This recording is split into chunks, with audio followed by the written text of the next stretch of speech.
بسم اللہ الرحمن الرحیم. السلام علیکم. Class 7 subject Arabic lecture 8. آپ لوگ کتاب لغت القرآن میں سے یہ لیکچر 8 دیا جائے. لیکچر 8 میں پہلا کام تو آپ لوگ یہ کریں، الحوار جو آپ لوگوں نے پڑھا تھا کلمات حول تعارف کے بارے میں، تو ان میں سے چند آپ لوگوں کی تدریبات میں سے رہتے جو لکھنے کا کام، تو وہ لکھنے کا کام آپ لوگوں کو یہاں پہ دکھایا گئے، یہ آپ لوگ لکھنے کا کام کر لیں گے. صفحہ نمبر 104 پہ تدریبات ہیں آپ لوگوں کے. درذیل جملوں کا عربی میں ترجمہ کریں. یہ کون ہے؟ من ھذا. آپ سب بک میں لکھیں یہ کون ہے، اس کے سامنے لکھیں من ھذا. میں ٹھیک ہوں، اس کے سامنے لکھیں انا بخیرن. انا بخیرن. آپ کہاں کے ہیں؟ من این انت. من این انت. آپ کا شکریہ. شکرا لکا. شکرا لکا. پھر نکالیں آپ لوگ حصہ قواعد النحو میں سے. حصہ قواعد النحو میں سے صفحہ 87. صفحہ 87 میں آپ لوگوں کا چیپٹر ہے الدرس الخامس. الدرس کا مطلب ہے سبق، الخامس کا مطلب ہے پانچواں. الدرس الخامس کا مطلب ہے پانچواں سبق. پانچواں سبق آپ لوگوں کا ہے معرفہ کی اقسام. معرفہ کی اقسام. اسم کی جو اقسام بیان کی گئی ہیں ان میں معرفہ بہت اہمیت رکھتا ہے، اس لیے ہم معرفہ کی چند قسمیں ذکر کر رہے ہیں جو آپ کو بہت فائدہ دیں گی. معرفہ کی 7 قسمیں ہیں، ان میں سے ہم ابھی 4 قسمیں مع تعریف کے ذکر کریں گے. 1 المعرف باللام، 2 العلم، 3 الضمیر، 4 اسم الاشارہ. معرفہ کی اقسام کے ساتھ آپ لوگ بک میں لکھیں معرفہ کی کتنی قسمیں ہیں. معرفہ کی کتنی قسمیں ہیں، اس کے آنسر میں آپ لوگ جواب میں لکھیں گی معرفہ کی 7 قسمیں ہیں. معرفہ کی 7 قسمیں ہیں.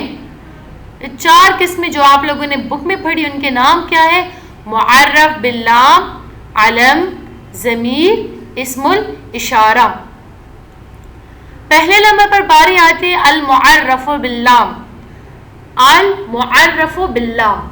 معرف باللام اس اسم کو کہتے ہیں جس کو الف لام کے ذریعے سے معرفہ بنا دیا جائے، یعنی کسی نکرہ اسم سے پہلے الف لام لگا دیا جائے، جیسے کتاب سے الکتاب، قلم سے القلم. آپ معرف باللام کسے کہتے ہیں؟ ایک لفظ ہمارے پاس نکرہ ہو اور نکرہ کے شروع میں ہم الف لام لگا دیں. الف لام اس بات کی نشانی ہوں گی کہ یہ اس میں نکرہ سے اس میں معرفہ بن گیا. تو جس اس میں نکرہ سے الف لام کے ذریعے سے معرفہ بن جائے تو اسے معرف باللام کہا جاتا ہے. جو کہ مثال کو آپ دیکھ کتابن. کتابن اگر آپ ذکر کریں تو یہ ہر ایک کتاب کے لیے شمار ہو سکتے ہیں. اس سے آپ انگلش کی کتاب بھی مراد لے سکتے ہیں، اردو کی، ہر ایک چیز کی کتاب جو ہے نا آپ لوگ مراد لے سکتے ہیں. لیکن اگر آپ کسی مخصوص کتاب کی طرف، آپ کے ہاتھ میں جو ہے نا عربی کتاب ہے، آپ اس کی طرف اشارہ کرنا چاہیں تو آپ لکھیں گے الکتاب. الکتاب کسی کا خاص کتاب پر اشارہ کریں تو نکرہ سے ہم نے معرفہ بنا دیا کس کے ذریعے سے؟ الف لام کے ذریعے سے.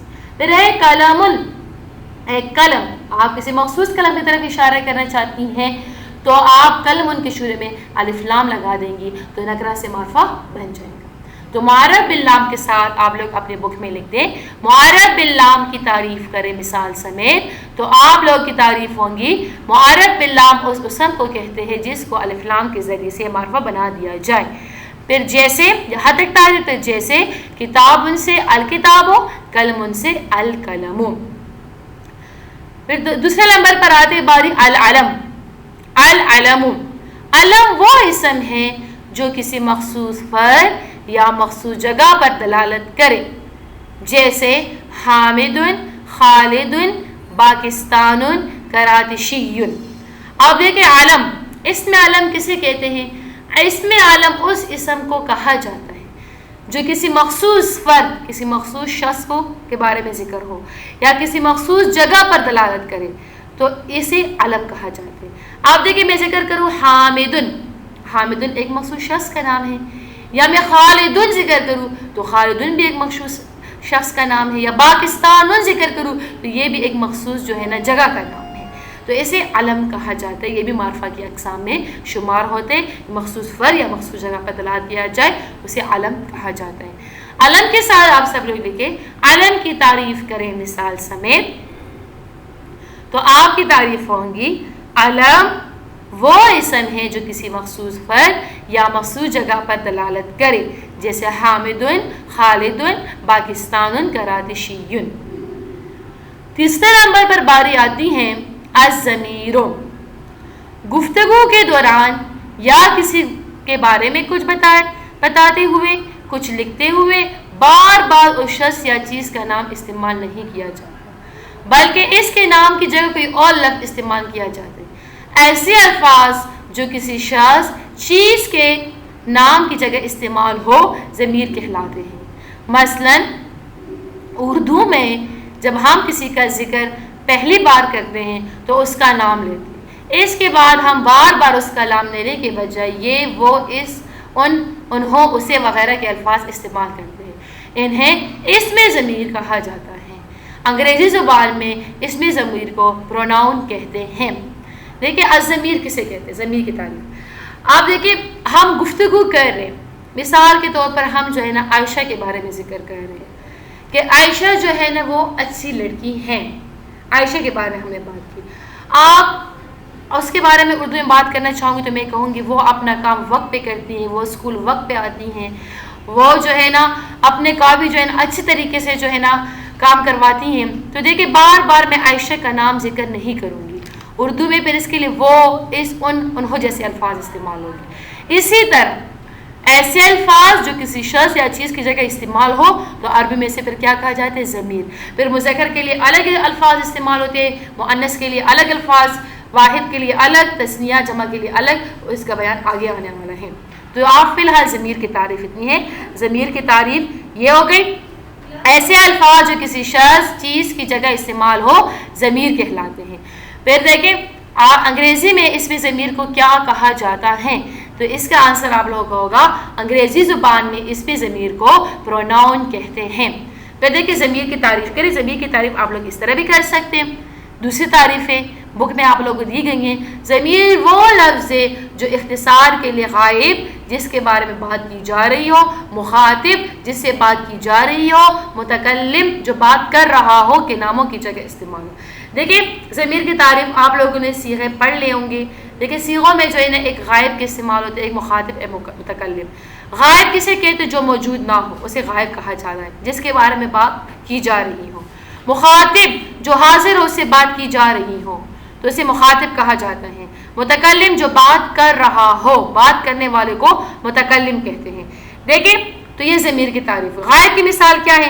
مذکر میں ہوا.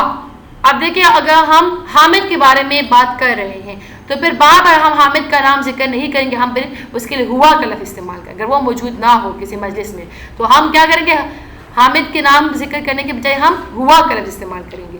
مخاطب اگر وہ مجلس میں موجود ہے، اس سے ہم باتیں کر رہے ہیں تو پھر ہم اس کے لیے جو ہے نا انتا کا لفظ استعمال کریں گے. انتا. پہلے میں بات کروں کہ حامد تم نے کام وقت پہ نہیں کیا، پھر ساتھ میں اس میں اور خامیاں میں ذکر کرنا چاہتا تعریفیں، پھر میں ذکر کہ تم ایسے ہو، تم ایسے ہو، تم کا لفظ استعمال کروں گی. تو عربی میں اس کے لیے انتا کا لفظ استعمال ہوتا ہے. اور متکلم کے لیے جو ہے نا انا کا لفظ وہ استعمال ہوتا ہے. تو یہ ہو گئی ضمیر کی تعریف. ضمیر آپ لکھیں ضمیر کی تعریف کے ساتھ ضمیر کی تعریف کریں مثال سمیت. ضمیر وہ لفظ جو اختصار کے لیے غائب جس کے بارے میں بات کی جا رہی ہو، مخاطب جس سے بات کی جا رہی ہو، متکلم جو بات کر رہا ہو کے ناموں کی جگہ استعمال ہو. مثال آپ لوگ لکھیں جیسے ہوا، انتا، انا. یہ ضمیر کی مثال ہے. بک میں آپ لوگ اس کے ساتھ لکھیں ہوا، انتا، انا وغیرہ.